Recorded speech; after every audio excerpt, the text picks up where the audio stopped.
Have you ever walked into someone's home, and the moment your shoes touched the floor, you could feel the energy change? Maybe they didn't yell, maybe they didn't say anything rude, but their face said everything. For some people, wearing shoes inside the house is not just a small habit. Psychologically, it can feel like a violation, because to them, the house is not just a building. It is a protected space, a clean space, and a personal sanctuary. And shoes represent everything that belongs outside: the street, the dust, the public bathrooms, the chemicals, and the dirt people stepped on without even noticing. So when someone walks into their home with outside shoes, their mind does not simply see a pair of sneakers. Their mind sees contamination crossing a boundary. And this is where the psychology becomes interesting. Some people have what could be called a clean space mentality. Their home feels like the one place where the outside world should not enter.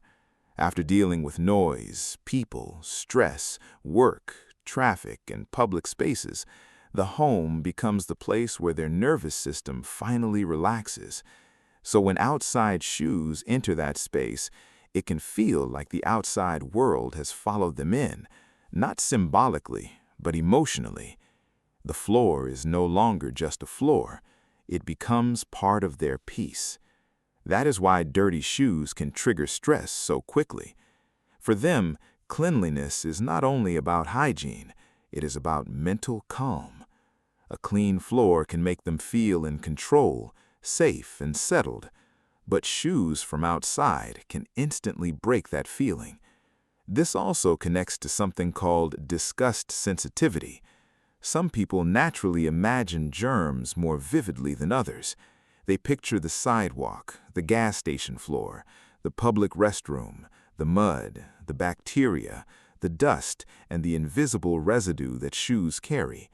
Even if they cannot see it, their brain reacts as if it is there.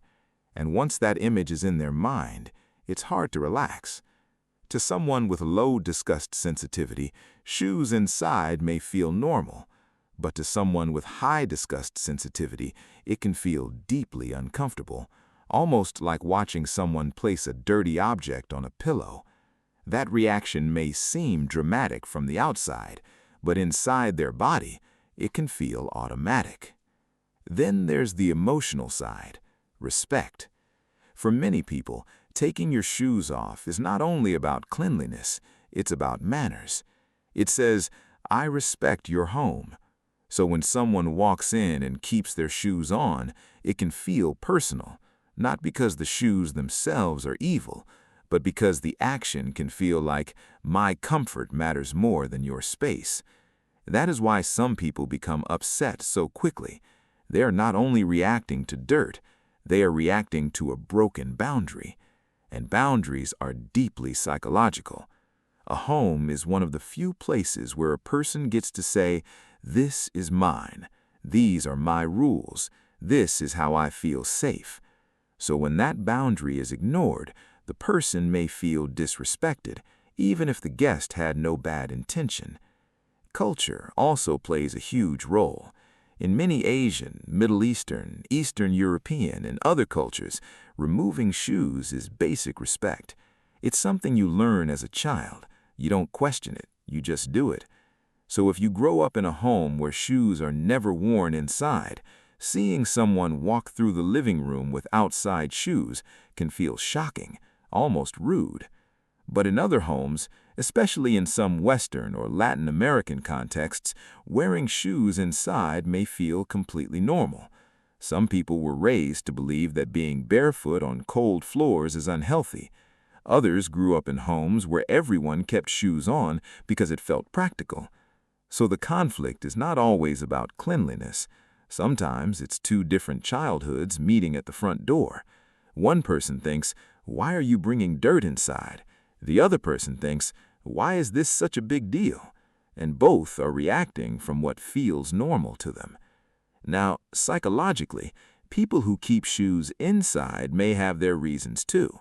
For some, shoes create a ready-to-go mindset. Shoes make them feel active, productive, and alert. Taking them off can feel like switching into rest mode. That's why some people work better with shoes on. Their brain associates shoes with movement, purpose, and getting things done. For others, it's about comfort. Maybe they have foot pain. Maybe they need support. Maybe the floor feels too cold or hard. Maybe being barefoot makes them feel exposed. And for guests, there can be another issue: embarrassment. Some people feel awkward taking their shoes off in someone else's home. They may worry about their socks, their feet, odor, or how they look. So keeping shoes on becomes a way to avoid vulnerability. Welcome. Even Come on hosts in. sometimes allow shoes because they don't want to make guests Love your uncomfortable. place. They choose social comfort over strict cleanliness. So the psychology is not one-sided. People who hate shoes inside are usually protecting cleanliness, calm, and personal boundaries. People who keep shoes on inside may be protecting comfort, habit, confidence, or social ease. But the deeper conflict is this: for one person, shoes inside mean convenience. For the other person, shoes inside mean contamination. For one person, it's just footwear.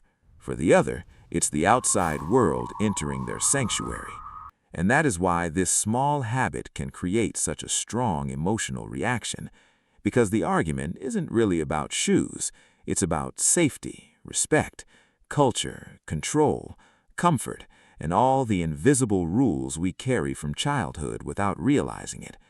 So the next time someone asks you to take your shoes off, it may not mean they are being difficult. It may mean their home is the one place where they feel calm. And when they protect that space, they are protecting their peace.